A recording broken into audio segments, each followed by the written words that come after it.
All right, Auto One, I know you're ready for another amazing video made by Mr. L. Yep, it's another bad hair day, you can see. So I'm going to be showing you how to clean and to properly service an automotive battery. I'm going to have the camera pointing down at the battery most of the time. I'll pick it up a few times. Put my safety glasses on, so we're ready to go, and we're going to go ahead and put this here. We're going to go ahead and service this battery, because the main reason is we're seeing all of this sort of greenish moldy, weird stuff, corrosion around that positive terminal, which is really common. We don't see it on the negative terminal.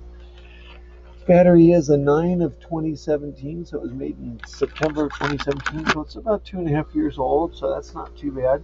So what we're going to start by doing, which is really important, is we're going to start by taking this 10 millimeter combination wrench, and we're going to loosen the negative terminal and in the counterclockwise direction.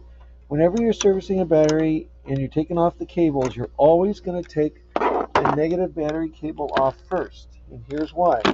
I'll set the camera down and I'll show you. So here's why.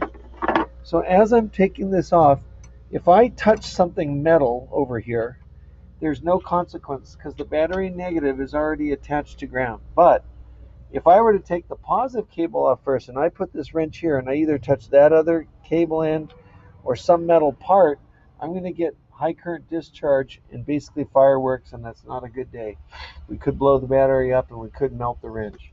So I loosen this guy and I'm going to wiggle this cable end back and forth a little bit and take him off.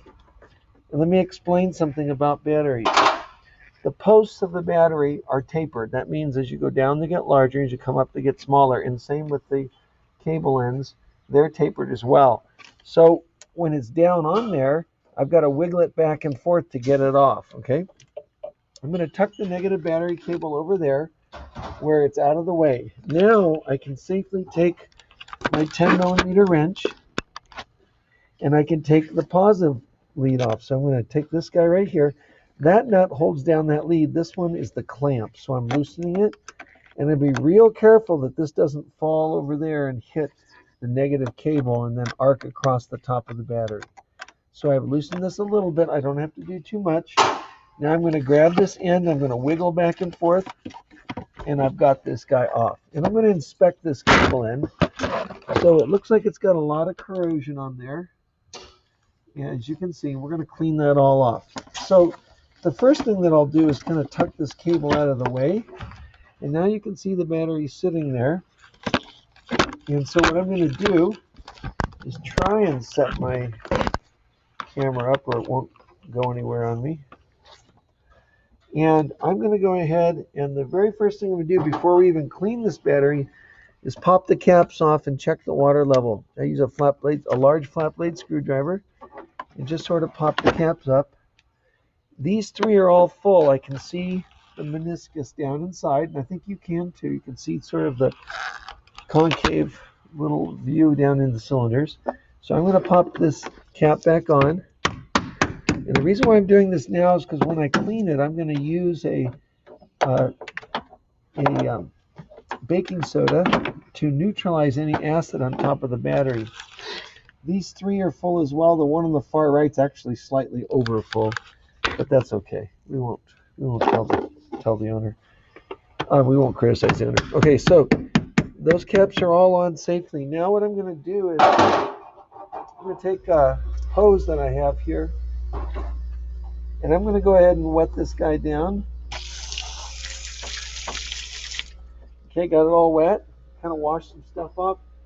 I'm going to shake some baking soda on top of the battery. And you'll see a little fizzing. And then I'll pause for a moment. So what we're going to do is take this little brush I have and just kind of brush the top with the baking soda to make sure any acid on the top is all neutralized. And it just takes a moment or two, and it looks like it is. And that baking soda, as it goes down over the top of the battery and gets down on the plastic below, will do nothing but good. So if there's any acid down below the battery, that baking soda will tend to neutralize it. And we don't really want the acid on the engine parts because that's just going to go ahead and it's corrosive. And so, all right, so we've got that all cleaned off. And what I'm going to do now is I'm going to clean these terminal ends. So I'm going to take this, which is called a battery brush, and you can see it's got wires on the inside, and if I pull the top off, it's got wires on this side. So I'm going to use this on this post and just put it on there and twist it. And you should see that it cleans it up. It should look pretty shiny, or shinier anyways, pretty quick. And it does. I don't know how well you can see it on the camera, but I'll go back and forth on both. And you should be able to see that we're pretty well cleaned up on that terminal there. Yep. And on this terminal here. Yep. You can see they're kind of all cleaned and scratched up. And you'll notice that the positive terminal is larger in diameter than the negative terminal. It's not just an illusion. It actually is, and that is always the case. Now what I'm going to do is take this side of the battery brush and take this guy here and clean out this end of this battery cable. So hopefully you can see what I'm doing. I'm going to go ahead and clean the inside here, scrub this out. And I'm actually going to scrub the outside as well.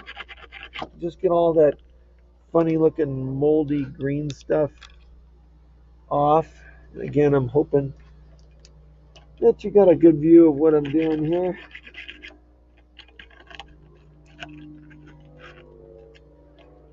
We've got other types of brushes, but this battery brush seems to work the best. So I'm just cleaning this guy up. Then I'm going to rinse it with some water. Just give it a little shot of water and clean it off. I'm going to go over here to the negative cable end. Let's turn the camera over there a little bit. And take this guy and see if I can clean him out.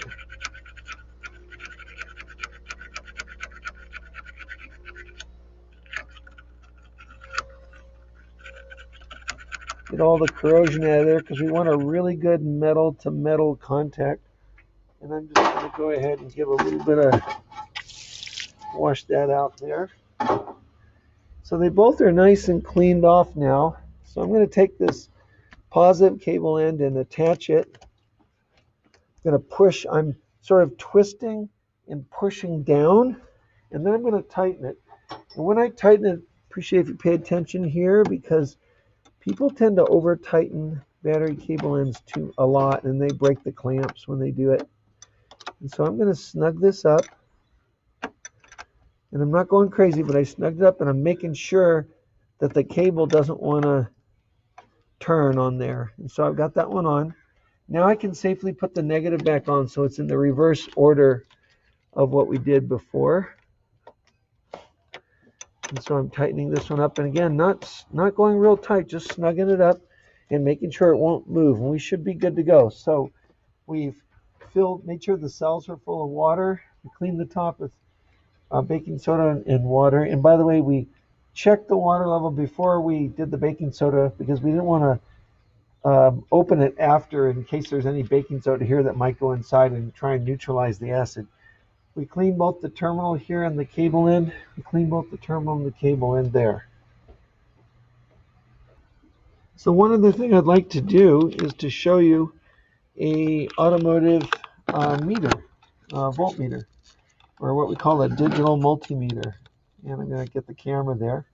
And so this is a automotive one. So when I go to V for volts with one click of the dial, it comes up and it says DC right there. It's configured to DC volts. And I know the glare, there you go, now you can see it. So it says DC and it says auto. So that's what we call an auto ranging scale. And what that means is that it will adjust itself to whatever level of voltage it needs to read to. It'll read from very, very low volts to very, very high volts. So I think this meter actually is capable of going up to, says 600 volts. So I'm taking my leads, my red and my negative, and I'll touch the red to the red lead and the negative to the black lead. And it says, if I can get the wire out of the way, 12.56 volts. That's our resting voltage with the car not running. By the way, there's no chance of causing a spark when you hook these leads up. These are sharp leads, and we like that so they can kind of push onto the hard enough to get through the corrosion. If I hook the leads up backwards, you notice it's reading negative 12.55. So it just reads negative. And again, I'll switch it back to red deposit, black to negative, and it's reading 12.55. So positive. So it doesn't matter. You can't hurt anything by hooking the meter up backwards. It'll just read negative. Now, what I'm going to do next is I'm going to go ahead and take these leads off, that one there and that one there, and I'm going to put on some alligator leads that I have. So here's a red alligator lead, and I'll just clip him onto the positive right there. And then here's a black alligator lead, and I'll clip him onto the negative right there. And you can see it's reading 12.55 volts, okay? So now what I'm going to do is I'm going to go ahead and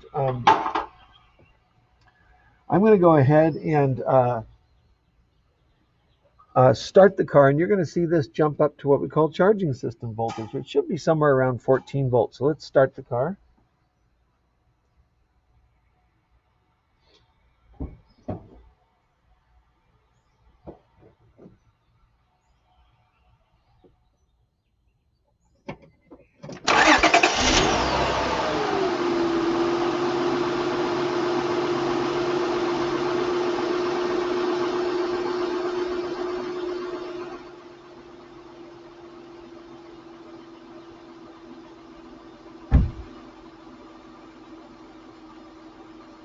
So what you notice is, you may have noticed that when we crank the car, you might have seen it drop down to like 10 or 11 volts. That's because we're using voltage, or we say we're dropping voltage to push current through the starter motor and start it. Now with the alternator running, we're charging at about 14.3 volts. So the alternator has to make enough voltage to be able to push current into the battery. So we say running voltage is 14.33 volts. And on this car, the alternator is right down here, right down there. You can see the front of it and the belt running down there, okay? So I'm going to shut the car off and show you one more thing. All right, Auto One, here we are inside the car, and I've got the ignition key on. And I want to show you something that after we service a battery, here I am looking at you, after we service the battery, in Hondas, we're going to lose our stereo access. It's an anti-theft thing. So when I turn on the stereo, you notice it just says code. And what this does is, because we disrupted the power, it's not going to let the radio work unless we put the code in. So fortunately, the owner of this car had the code recorded, and I just put it in, and now his code was 16525, and now the stereo's working again. Okay, so I just wanted to show you that when you service a battery on a Honda, you're going to have to put the stereo code in. Now, there is a way to keep the memory in the stereo alive by a little battery adapter that we have, or we can just put the code in afterwards. But it's something you got to think about. All right, that's it.